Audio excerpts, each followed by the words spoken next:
All right, let's dive into commercial real estate investing. We'll be looking at commercial real estate investing for dummies.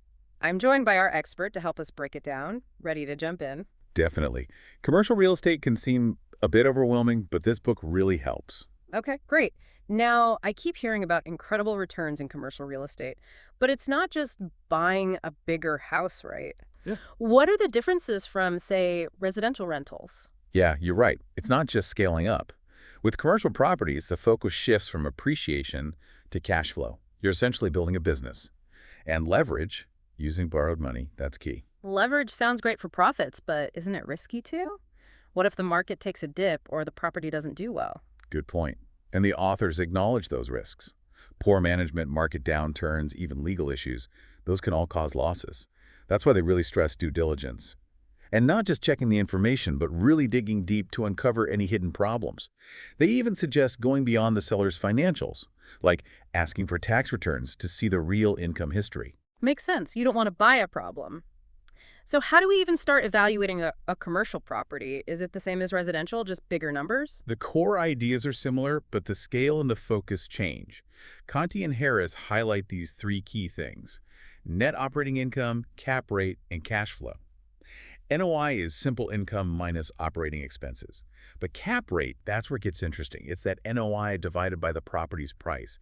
It gives you an idea of the potential return. I see. So higher cap rate, generally that means better return. But I'm guessing a 10% cap rate on a rundown motel isn't the same as 10% on a fancy office downtown. Right, exactly.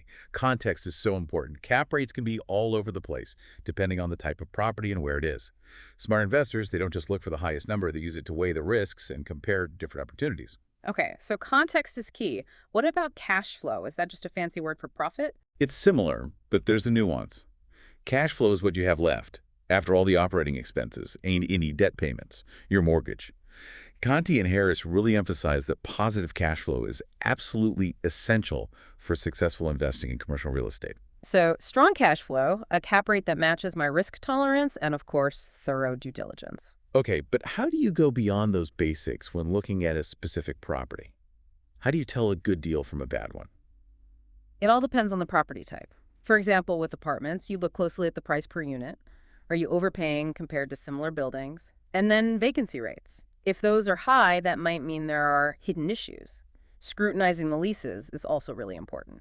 Are the rents in line with the market? Any concessions that could affect your income? So basically, don't just take the seller's word for it. Dig into those details and see if the numbers really hold up. Exactly. And this applies to any type of commercial property. Don't just look at the surface numbers. Ask for actual income and expense statements, even tax returns, to really see how the property has been performing over time. Due diligence, due diligence, due diligence. I'm getting that message loud and clear. You got it.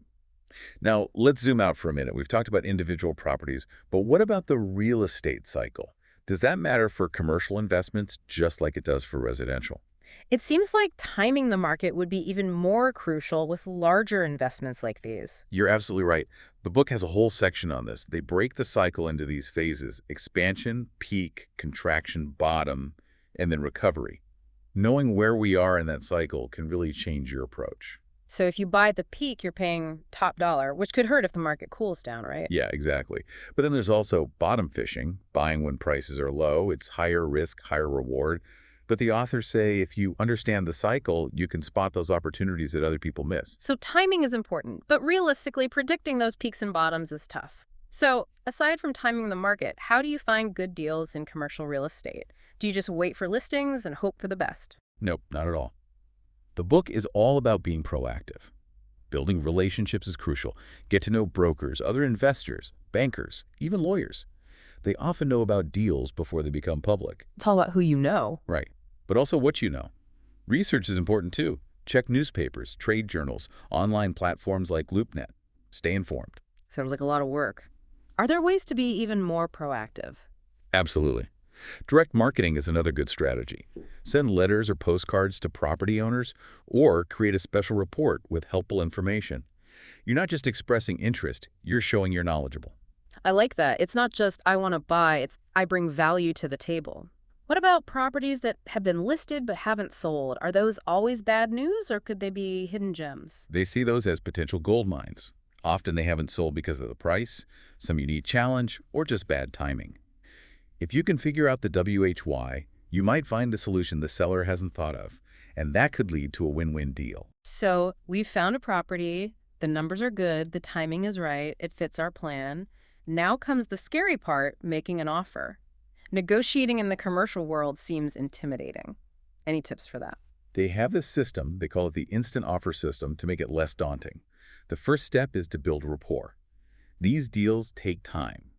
You're not just negotiating a price, you're building a relationship. So start by building trust, then what? Next is transparency. They call it an upfront agreement. Both sides agree to be open and honest throughout the negotiation. No games. That sounds refreshing. What's the third step? This is where it gets interesting. It's called motivational discovery. You ask strategic questions to figure out the seller's real needs. Why are they selling? What's their ideal outcome? By understanding their motivation, you can craft an offer that benefits everyone. It's not just about getting the lowest price, but finding a solution that works for both sides. Exactly. And then, only after all that, do you move on to step 4, money talk. Now you're finally talking about the price and terms, but you're doing it with a deeper understanding of what the seller really wants. Okay, now we're getting to the nitty-gritty. Any tips for this part beyond the obvious don't overpay? They offer several techniques, like setting realistic expectations. Don't lowball just to lowball. Use ranges to find common ground. They even suggest a tactic called fictitious buyers. Hold on, fictitious buyers, is that ethical? It's not about lying. It's about framing things strategically. You can mention other interested parties, even if there aren't any at the moment. It creates a little bit of competition. A little psychology, not dishonesty. Got it. What's the final step in this system? The last step is all about figuring out what's most important to the seller. They do this by asking, what if? What if? How does that work in a negotiation? By presenting hypothetical scenarios, you can see how flexible the seller is without making a formal offer. For example, what if we increased our earnest money? Would you be willing to shorten the closing time? That's clever. You're getting them to reveal their priorities without committing yourself. Exactly. Now let's say we've made it through this system. We've got an accepted offer. So we meet the seller in person, right? Seems logical, but is a meeting always necessary? What if everything has been smooth sailing? They're big believers in face-to-face meetings, even if the seller isn't so keen. They suggest emphasizing the benefits. Things move faster, you can potentially close sooner. You can even appeal to the broker, since a meeting could get them their commission faster. Okay, smart tactics. And assuming we get that meeting, how do we make it count? Be prepared. Know your goals, have your questions ready. They recommend using a combination of letters of intent, which show general interest, and formal purchase contracts for the finer details. So we're not just chatting, we're ready to make things happen. Exactly. And one last thing. Make sure your contracts have escape clauses. Escape clauses, like a get-out-of-jail-free card? Pretty much. They let you back out if certain conditions aren't met. Maybe due diligence uncovers a problem or financing falls through. It's all about protecting yourself and making sure the deal stays favorable. That's reassuring. It takes some of the pressure off knowing you have an out if things go sideways. That's right. The authors are all about taking calculated risks, not blindly jumping in. So we've negotiated, we've met, we've got our contract with those escape clauses. Now comes the serious stuff, due diligence. What does that look like in commercial real estate? Due diligence is where the rubber meets the road. It's about going beyond what the seller tells you and verifying everything yourself. It's your chance to find any hidden problems, assess the real value of the property, and confirm that the deal aligns with your investment goals. It's like putting the property under a microscope, but on a much larger scale. What are some key areas that are covered during due diligence? The most important thing is the physical inspection. We're not just talking about a little paint chip. We're assessing the roof, foundation, electrical, plumbing, anything major that could lead to big expenses. We're bringing in professional inspectors for this part, right? Of course. Depending on the property, you might need structural engineers, environmental consultants, pest control experts. It's a team effort to get a complete picture of the property's condition. But just as important as the physical inspection is the financial investigation. Okay, back to the numbers. What are we looking for here? You'll want to carefully examine the income and expense statements. But don't stop there. Ask for tax returns, bank statements, get a real understanding of how the property has been performing financially over the past few years. So you're looking for any inconsistencies, any red flags that might not be obvious at first glance. Exactly. This is where having an experienced real estate attorney and accountant on your team is crucial. They can analyze the financials, spot any potential problems, and make sure you're getting a fair deal. So you're essentially confirming that the numbers are accurate and reflect the true earning potential of the property? Precisely. And finally, there are legal inquiries during due diligence. You review title reports, leases, zoning regulations, any legal document that could affect you owning and operating the property. You want to make sure there are no lands, ownership disputes, or zoning restrictions that could derail your plans. Wow, this due diligence process is quite extensive. I can see why it's so important for protecting your investment. It's a lot of work, but as the authors emphasize, it's better to uncover issues before you're locked into a deal. And remember, the due diligence period is also your chance to renegotiate the terms if you find any problems. So if the inspection finds major repairs or the financials aren't quite what we expected, we can go back to the seller and ask for a price reduction or other concessions. Exactly, and you should never be afraid to walk away from a deal if it no longer meets your criteria. That's good to know. It's reassuring to know you're not trapped just because you signed a contract. You're not. Due diligence gives you the power to make informed decisions, even if it means walking away from a seemingly good deal. Now, let's say our due diligence goes well and we're happy with the terms. It's time for the final stage. Closing. What can we expect during the closing process for a commercial real estate transaction? Closing in commercial real estate is a bit more complicated than in residential real estate. You're dealing with larger amounts of money, more complex documents, and often a longer time frame, but the basic principles are similar. Okay, so where do we start? First, we need to understand the role of escrow. Just like with residential, an escrow company is a neutral third party. They hold the money and documents and make sure all the conditions are met before the sale is final. So it's a layer of protection for both the buyer and seller. What else is important during closing? Title insurance is absolutely essential. It protects you against any unexpected claims or disputes about the property's ownership history. Right, because the last thing we want is surprises after we've already bought the property. Absolutely. Before closing, you'll get a closing statement that outlines all the financial details. Purchase price, closing costs, prorated expenses, everything. Think of it like a final bill, making sure everyone is paying their fair share. Speaking of costs, are closing costs for commercial real estate much higher than for residential transactions? They can be, yes. Commercial deals are usually bigger, and there are often extra expenses surveys, environmental assessments, more complex legal fees. You need to factor those costs into your budget from the very beginning. Got it. Budgeting for those costs up front is key. What happens once we've reviewed and approved the closing statement? Then comes the fun part. You'll sign a mountain of documents, the deed, mortgage documents, and any other agreements related to the transaction. Sounds like a lot of paperwork. It is. But once those documents are signed and recorded, congratulations. You're officially the proud owner of a commercial property. That's a huge accomplishment. But I'm guessing the journey doesn't end there, right? Not quite. Now comes the ongoing work of managing and operating your investment. But before we get into that, we need to address the elephant in the room: financing. How do you actually pay for these big commercial real estate investments? That's a great point. We've talked about evaluating properties and closing deals, but we haven't discussed how to actually get the money to buy them. And Conti and Harris don't shy away from this crucial aspect. They start with the most traditional route: conventional loans. It's similar to getting a mortgage for a house, but there are some important differences. Okay, so I'm assuming it's not as simple as going to my local bank and asking for $1 million loan. What are the key differences between conventional loans for commercial properties and residential properties? Commercial lenders focus on the property's potential to generate income, more so than your personal finances. They see the building itself as the primary borrower, not you. Interesting. So even if I have great credit and lots of savings, if the property I'm buying doesn't have a solid history of income, I might have a hard time getting a loan. That's exactly right. Lenders need to be confident that the property itself can repay the loan. They're looking for strong, positive cash flow, favorable lease terms, and a healthy occupancy rate. Makes sense. It's all about the property's ability to generate income. Are down payments usually higher for commercial loans compared to residential mortgages? They are. You might get a residential mortgage with 10% or 20% down, but commercial loans often require 20% to 30%, maybe even more. You need more skin in the game. So higher down payments, and the focus is on the property's financials, not just my own.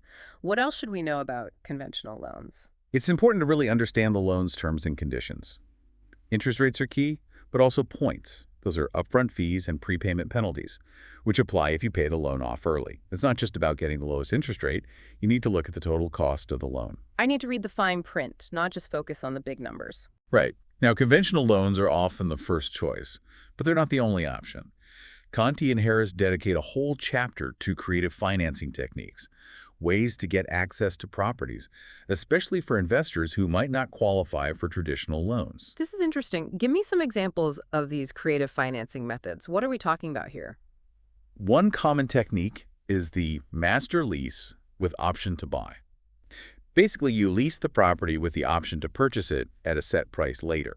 It's like rent to own, but for a commercial property. So you're controlling the property and potentially earning income from it while you're working towards owning it? Yeah. What other creative financing methods do Conti and Harris talk about? They mention seller financing, where the owner becomes your lender. This can be a good option if you have a good relationship with the seller and can work out favorable terms. That's interesting. You're cutting out the bank and dealing directly with the seller. Are there any other options? They also highlight blanket mortgages, using the equity in a property you already own to secure a loan for a new investment. It's a way to leverage your existing assets. And they even touch on private funding, raising money from individual investors who are interested in your project. So there's a whole world of financing options beyond just traditional bank loans. It seems like there's a lot to think about when choosing how to finance a commercial property. You're right, there's no single right answer. The authors advise carefully considering your financial situation, your investment goals, and the specific property to determine the best financing method for you. It's not just about finding the cheapest loan. It's about finding the right fit for your overall strategy. Exactly. And just as important as securing financing is having a solid plan for managing the property once you own it. That makes sense. But before we get into property management, let's take a break. We'll be right back to continue our deep dive into the world of commercial real estate investing. We're back and ready to tackle the hands-on part of commercial real estate, property management, the day-to-day stuff that keeps things running smoothly and hopefully making money. That's it. Owning a commercial property isn't just about collecting rent. You're in charge of managing tenants, handling repairs, and dealing with all sorts of unexpected things. It's like being a landlord, but on a much bigger scale with more moving parts. Exactly. And Conti and Harris, they dedicate a big chunk of their book to property management. They lay out two main choices: managing the property yourself, the DIY route, or hiring a professional management company. Ah, the classic DIY versus delegate dilemma. I'm always drawn to doing things myself, but I know I have my limits. What are the pros and cons of each approach when it comes to commercial real estate? Well, with the DIY route, there's the potential to save money, no management fees, and you're in total control. You make all the calls, deal directly with tenants, handle every detail. You're really hands-on with the property and everything that goes with it, but that sounds like a huge time commitment. It can be. You're responsible for everything: tenant inquiries, repairs, rent collection, you name it. It's basically a second job, and it needs a particular skill set. You got to be comfortable with people, with finances, and with handling potentially stressful situations. So DIY property management isn't for everyone. What about hiring a professional? What are the benefits there? The main advantage is expertise. A good property manager brings a lot of knowledge and experience to the table. They understand tenant management, lease negotiations, property upkeep, all those things that can make or break your investment. So you're essentially buying peace of mind, knowing that the property is being taken care of by someone who knows what they're doing. But I imagine that comes with a price tag. It does. You'll pay management fees, usually a percentage of the rent you collect. So it's a trade-off. DIY saves money, hiring a pro saves time, and gives you expertise. So how do you choose which way to go? Do the authors offer any guidance? They recommend looking at several factors: the size and complexity of the property, how much time you have, and how comfortable you are with all the different aspects of property management. If you're busy and don't have a lot of experience, hiring a manager might be the smarter choice.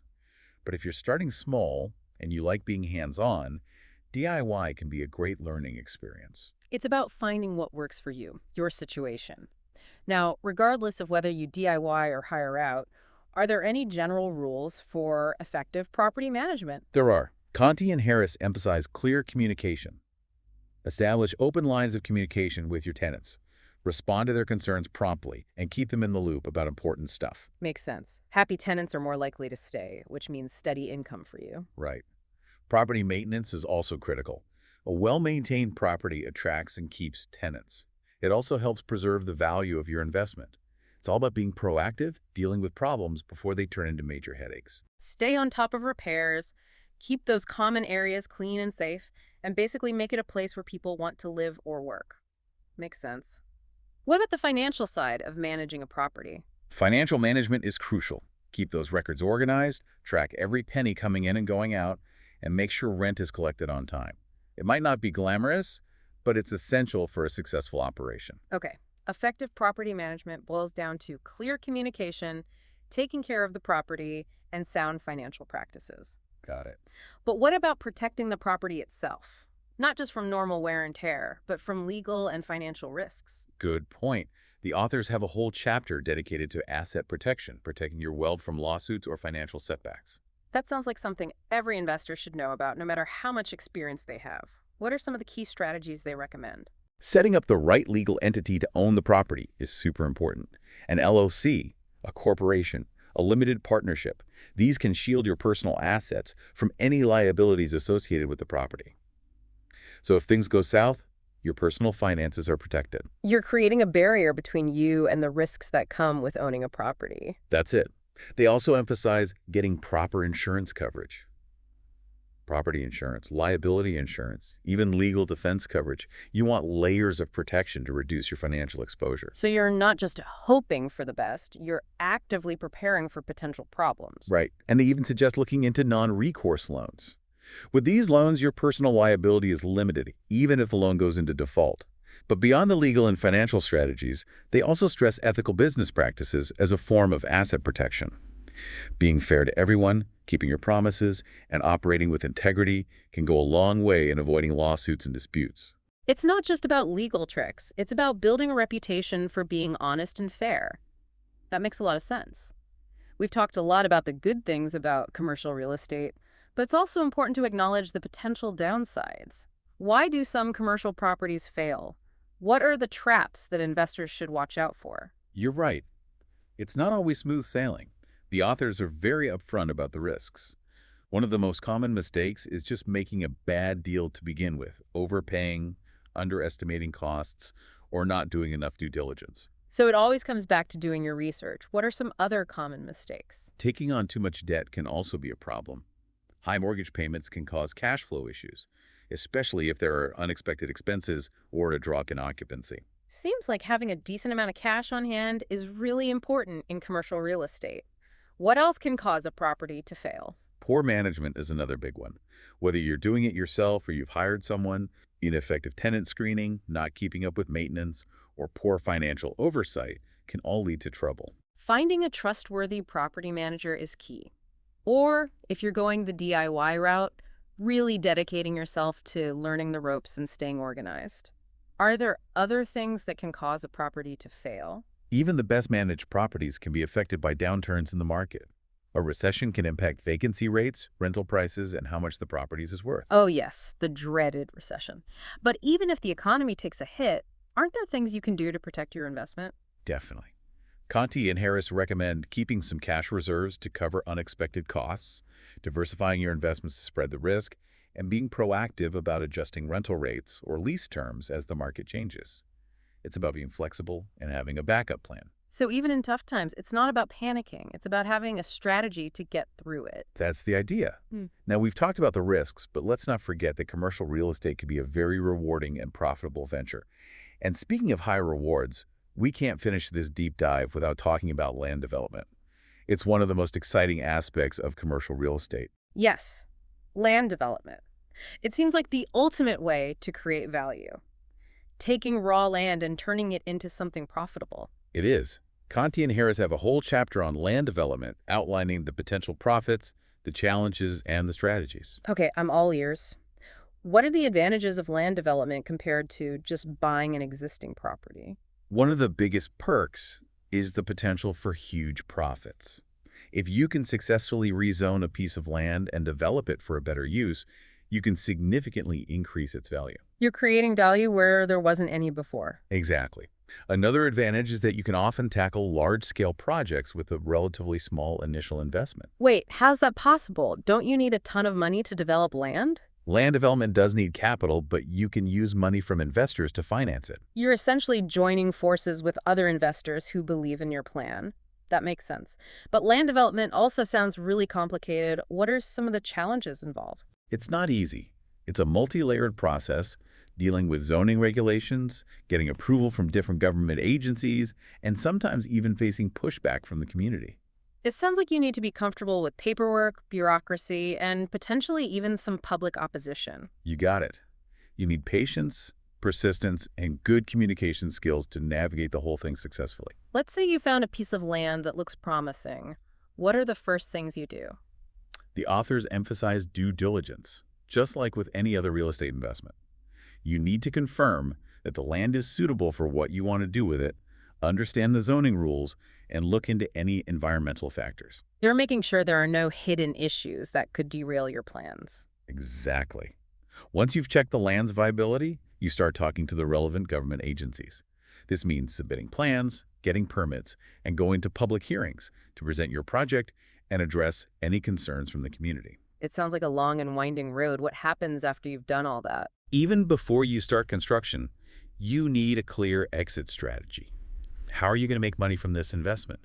Will you sell the land to a builder, develop it yourself, and then lease or sell the properties? Having a solid exit strategy helps you make decisions and maximize your profits. So you're not just developing for the sake of it, you're creating a valuable asset that you can either sell or lease to generate income. That's right. Conti and Harris share some interesting case studies that show the potential of land development, even when things go off track. I love hearing real-life examples. Tell me about one. What kind of challenges did their students face, and how did they deal with them? One story that stands out is about a student who bought 12 acres to build a shopping center. But during due diligence, he found zoning issues that would have made the project way harder and more expensive.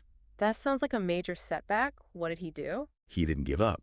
He changed his plan and decided to hold onto the land, hoping it would increase in value over time.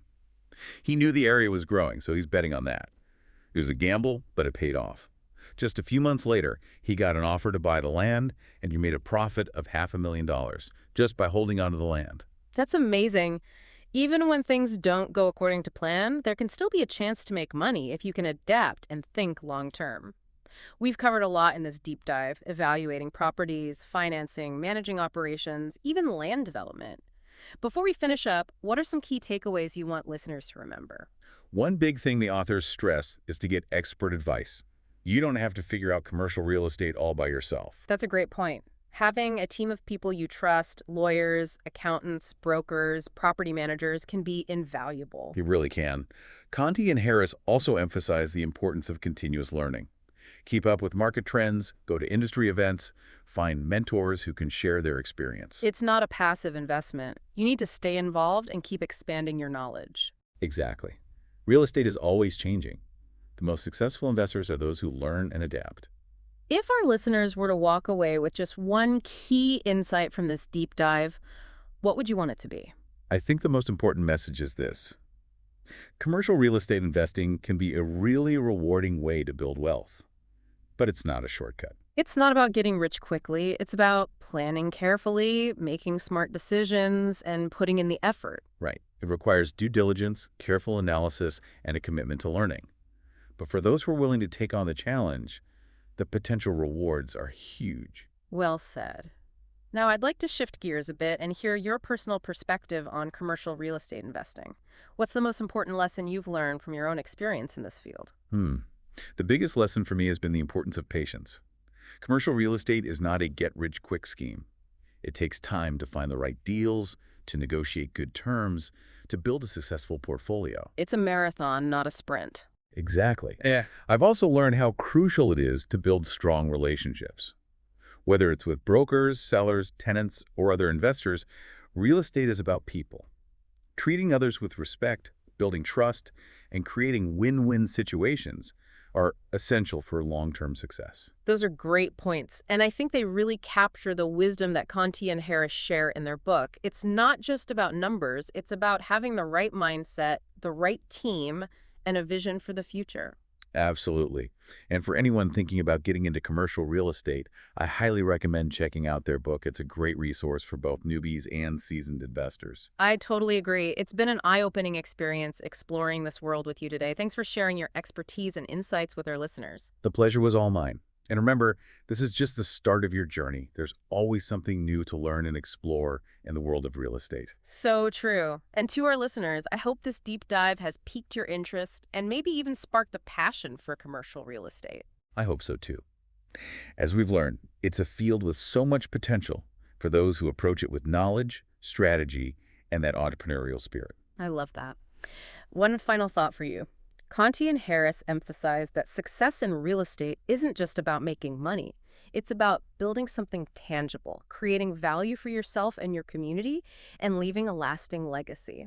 Now that's powerful. So go out there, explore your options, and think about how commercial real estate can help you achieve your goals, both financial and personal. Thank you for joining us on this deep dive. Until next time, happy investing.